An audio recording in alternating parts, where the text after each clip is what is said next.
नमस्कार, आप देख रहे हैं डिस्कवरी ऑफ महाराष्ट्र न्यूज। ये किसी फिल्म की शूटिंग का सेट नहीं, बल्कि वीर शहीद चंद्रशेखर आजाद जी के बलिदान दिवस पर उनके और उनके साथियों पर आधारित विश्व का पहला प्रकाशित हिंदी नाटक है, जिसके डायरेक्टर और राइटर देव फौजदार उर्फ दिनेश और म्यूजिक दिया है जयकारा। बीते 27 फरवरी को अंदाजे आजाद का एक म्यूजिकल नाटक रंगशिला थिएटर आराम नगर बरसवा अंधेरी में हुआ था, जिसे देखने के लिए कई रंगकर्मी और कला प्रेमी पहुंचे। नाटक के एक एक पात्रों ने बखूबी अपना किरदार निभाया, जिसको देखकर आजाद हिंद फौज चंद्रशेखर आजाद की याद आ गई। पूरा थिएटर तालियों की गूंज से गड़गड़ा गया।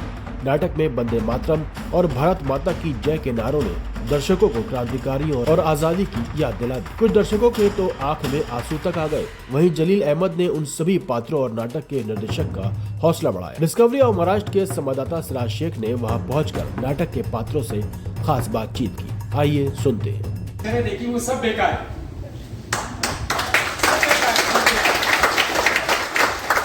रियलिटी मतलब ऐसा दिल को एक एक चीज छू रही थी।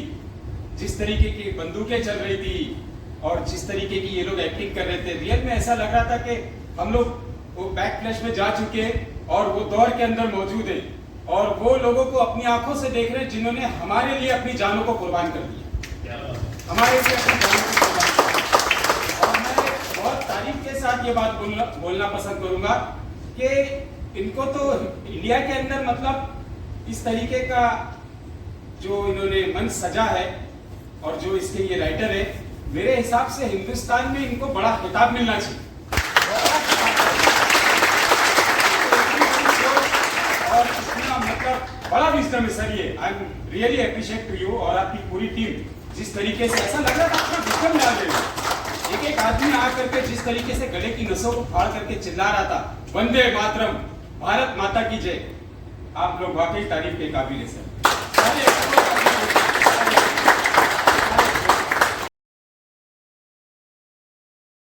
शहीदों के लिए जो प्रोग्राम रखा चंद्रशेखर बेसिकली आज ही के दिन वीर शहीद चंद्रशेखर आज़ाद शहीद शहादत उनकी बहुत सारी चीज़ों में कहीं कहीं व्यर्थ सी जान पड़ती है। जब हम जातियों में, धर्म में, क्षेत्रवाद में लड़ते झगड़ते हम पूरे समाज को या देश के उन लोगों को देखते हैं जो कहीं ना कहीं इस देश को तोड़ना चाहते हैं, बहुत दुख होता है। तो ऐसे समय में लगता है कि क्यों ना वो फिर से लोग वापस आ जाएं। तो वो वापस तो नहीं आ सकते, तो उनको, उनके विचारों को मंच पर हम उनके विचारों के साथ वापस लाने की कोशिश करते हैं। तो आज का नाटक उनके विचारों पर आधारित था, जो चाहते थे कि लोग राष्ट्र के बारे में सोचें, पूरे संपूर्ण समाज के बारे में सोचें, ना कि सिर्फ एक जाति, धर्म या क्षेत्रवाद के बारे में सोचें। जो ये नाटक था इतना अच्छा से इनको फिल्माया गया था, जैसे लग रहा था कि वाकई में हम लोग आज़ादी के पहले उस परेड में चल रहे हैं। इसके बारे में आपने जानकारी लेने के लिए कहाँ गए? बेसिकली इसके लिए बहुत रिसर्च वर्क किया। शुरुआत में जब इसको लिखने लगा था तो मैं सबसे पहले चंद्रशेखर आज़ाद जी जहाँ जन्मे थे भावरा गांव में गया। भावरा गांव के बाद मैं झांसी के पास एक जगह है ओरछा, सातार नदी के किनारे वो कुटिया बनाकर वहाँ ओरछा में रहते थे, तो फिर मैं वहाँ गया था।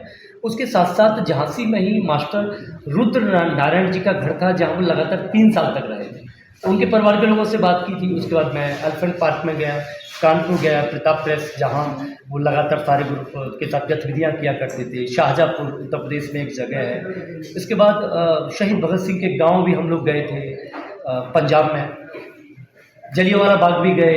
राजगुरु साहब के गांव, हम पुणे के पास गांव पड़ता है, उनके गांव भी गए। सुखदेव के अपना लुधियाना भी गए। तो पूरा रिसर्च वर्क था और उन सारे क्रांतिकारियों के परिवार के लोगों से भी हम लोग लगातार टच में रहे, जो यहाँ मंच पे हमने नाटक के माध्यम से जिनके चरित्र को निभाने की कोशिश की। इतना अच्छा प्रोग्राम, इस प्रोग्राम की एक एक चीज़, एक एक वर्ड इतने अच्छे से बनाया गया। क्या ये विचार आपके मन में किस तरह आया कि प्रोग्राम इस तरह का होना चाहिए? मुझे लगता है सर कि आज का जो यूथ है, जिसमें मैं भी आता हूँ, अलग नहीं है हम सब यूथ, तो आज का यूथ बस 2-3 चीज़ों में उलझा हुआ है, या कहेंगे सरकारों ने 2-3 चीज़ों में उलझा दिया है। एक करियर या रोटी या मकान, इसके अलावा उसके सामने कोई विकल्प नहीं है। तो ये यूथ जो 22, 23, 24, 25 साल का इन सारी चीज़ों में उलझा हुआ है, जब हम थोड़ा सा इतिहास में जाते हैं तो पाते हैं कि वही यूथ, उस समय का यूथ सिर्फ राष्ट्र के बारे में सोचता था कि आने वाले समय पर राष्ट्र का निर्माण हम कैसे करें। तो चंद्रशेखर आज़ाद 24 साल की उम्र में शहीद हो गए थे। भगत सिंह 23 साल की उम्र में शहीद हो गए थे। यानी कि आज का 23 साल का युवा और इतिहास के पुराने पन्नों से अगर हम उस युवा को निकालें तो 23 साल की उम्र में हंसते हंसते आज़ादी के लिए अपने आप को कुर्बान कर दिया, फांसी की तख्ती को चूम लिया।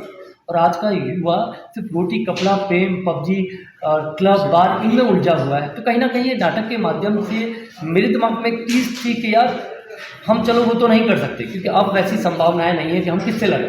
अब लड़ाई हमारी अपने आप से है, अपने विचारों से लड़ाई। तो हमारे विचार क्या है? तो जो हम जातिवाद को लेकर जो विचार अपने मन में पालते रहते हैं, धर्मवाद को लेकर हम अपने मन में जो विचार पालते रहते हैं, क्षेत्रवाद को लेकर जो विचार पालते रहते हैं, या फिर किसी भी रूप में हम राष्ट्र को क्षति ना पहुंचाए, राष्ट्र को नुकसान ना करें, चाहे वो कोई भी कचरा रोड पर फेंके या ट्रैफिक के नियमों का पालन करना हो या बिजली बचाना हो या पानी को बचाना हो, कहीं ना कहीं ये राष्ट्र की उन्नति के लिए एक आंदोलन है। तो मुझे लगा कि हम अब अंग्रेजों से तो थोड़ी लड़ेंगे, तो अपने विचारों से लड़ने की ज़रूरत है। इसलिए इस नाटक की बहुत ज़्यादा आवश्यकता देश मुझे किस लगी। तरह एक प्लेटफॉर्म पे आ जाए, देश किस तरह जो छोटी मोटी घटनाएं ना हो।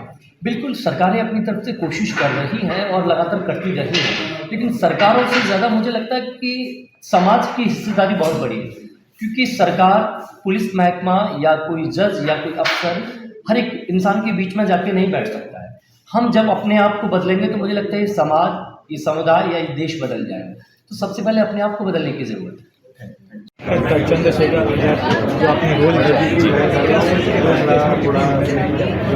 इस नाटक की तैयारी हम 2021 से कर रहे हैं और अभी तक इसके 52 मंचन कर चुके हैं। पिछला 51 मंचन हमने दुबई में किया था और आज ये 52 मंचन था। और आज का मंचन बहुत खास था क्योंकि आज 27 फरवरी को दिन ही ऐसा है जो बलिदान दिवस है वीर शहीद अमर शहीद चंद्रशेखर आज़ाद जी का। तो आज का मंचन हमारे लिए बहुत ही ज़्यादा खास था। इसकी मेहनत की बात करें तो मुझे लगता है हम अभिनेताओं से ज़्यादा मेहनत हमारे डायरेक्टर, जो निर्देशक हैं, जो लेखक भी हैं इस नाटक के, श्री देव फौजदार जी जो हमारे गुरु हैं, उनकी मेहनत कहीं ज़्यादा थी उससे कि जो मेहनत हमने खुद पर करी है। उन्होंने हमें बहुत रिहर्सल कराई, हमें उन सारी जगहों पर ले गए जहाँ पे इन वीर शहीदों ने कुर्बानी की थी, जहाँ पे जलियांवाला बाग कांड हुआ था, जहाँ पे एल्फ्रेड पार्क, जहाँ पे आज़ाद जी ने अपनी आखिरी सांसें ली थी। तो क्योंकि उन्होंने बहुत ही नेचुरल तरीके से, बहुत ही रॉ तरीके से हमने वो इमोशन डाला, हमने वो बीच डाला, तो इसलिए शायद इस नाटक में वो बात है, वो एक जादू है जो बाहर आता है और दर्शकों को दिखता है। तो इस तरीके से हमने इसकी तैयारी करी थी। आज की जनरेशन, पहले की जो जनरेशन, आज के लोगों के लिए क्या? देखिए, मैं भी आज की जनरेशन का ही हूँ, तो मैं बस इतना कहना चाहूँगा कि हमें ऐसे किसी न किसी मार्गदर्शक की ज़रूरत होती है, किसी न किसी गुरु की ज़रूरत होती है जो हमें सही रास्ता दिखाए। श्री देव फौजदार जी जो डायरेक्टर हैं, लेखक हैं इस प्ले के, उन्होंने हमें सिर्फ एक अभिनेता की तरह खड़ा नहीं किया है, उन्होंने हमें एक क्रांतिकारी की तरह खड़ा किया है। तो ये हमारे लिए सिर्फ एक नाटक नहीं है, ये हमारी मुहिम है, एक रेवोल्यूशन है, क्रांति है जो हम पूरे देश में लेकर जाना चाहते हैं। और सारे जो यूथ है, जो आज का पूरा जनरेशन है, उन सबको ये नाटक दिखाना चाहते हैं कि ताकि सबको रियलाइजेशन हो कि हमें जो आज़ादी मिली है किन लोगों की वजह से और किस तरीके से उन्होंने अपनी जान की कुर्बानी दी है, जो हमें आज़ादी नसीब हुई है। तो हमें इसकी बहुत ज़्यादा कदर करनी चाहिए। क्या बोलना चाहिए मैडम, आप अपना नाम बताएं। मेरा नाम मीना बारोट है और ऑफकोर्स ये नाटक वाले लिए नाटक नहीं है, एक जीवन है, एक इमोशन है जिसको हमने बहुत बखूबी जिया है, क्योंकि बहुत लॉन्ग जर्नी रही है हमारी जो प्रोसेस था नाटक बनने से पहले का।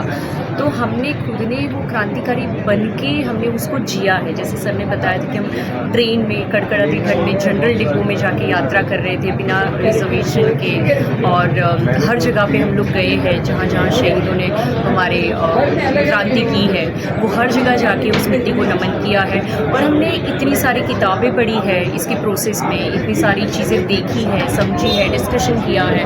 तो ये जो प्रोसेस था वो हमारी रग रग में इतना बस गया है कि जब हम परफॉर्मेंस करते हैं, जब हम वो कपड़े पहनते हैं, तब हम खुद के पात्र को छोड़ के वो चरित्र में आ जाते हैं। तो ये और मैंने जो जिगरानी देवी यानी आज़ाद की माँ का जो कैरेक्टर किया है, तो मैं खुशनसीब हूँ कि मुझे आज़ाद की माँ का कैरेक्टर करने को मिला और बहुत ही अंदर तक छू जाता है, झकझोर देता है। और मुझे लगता है ये ऐसे जो नाटक है वो हर जगह होने चाहिए, हर लोगों को देखने चाहिए और इनसे प्रेरणा लेनी चाहिए। इससे पहले ऐसे कौन से नाटक आप मैंने एक भगत सिंह का भी किया है और उसमें भगत सिंह के बारे में, उनकी बायोग्राफी और उनकी क्रांति के बारे में नाटक है।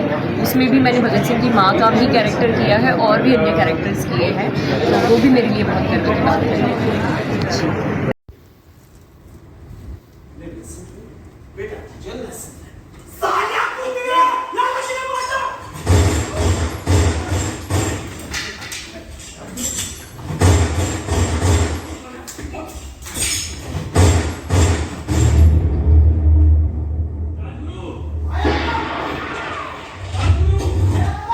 बहादुरी वाला किया है, लेकिन एक बात समझ में नहीं आई पंडित जी, इतनी बहादुरी दिखाने के बाद भी जना मुंह लटकाए खड़े हैं, ये बात खत्म नहीं हुई। अरे हमारे पंडित जी की डांट का सर है, पंडित जी के मनाए बिना कहाँ मानेंगे हमारे राजगुरु बाबू।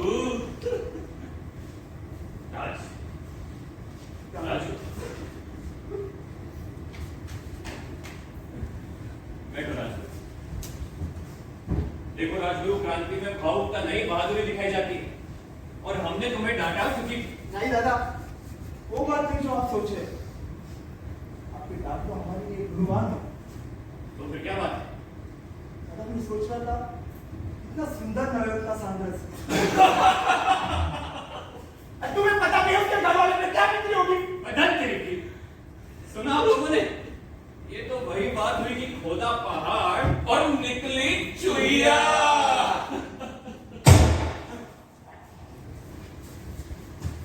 पंडित जी, लो राजगुरु को बहुत भावुक हो रहे थे, सांडस के रिश्तेदारों ने एक ही बात में जोश भर दिया। जय गोपाल जी, सब बोलो कि पीछे वाले रास्ते से जी पंडित जी। और दादा आप तुम सीधा पुणे निकलो और हाँ, जुबान पर ताला लगा कर रखना, मगर सभी को सजग कर दो कि सभी किसी सुरक्षित जगह छुप जाए।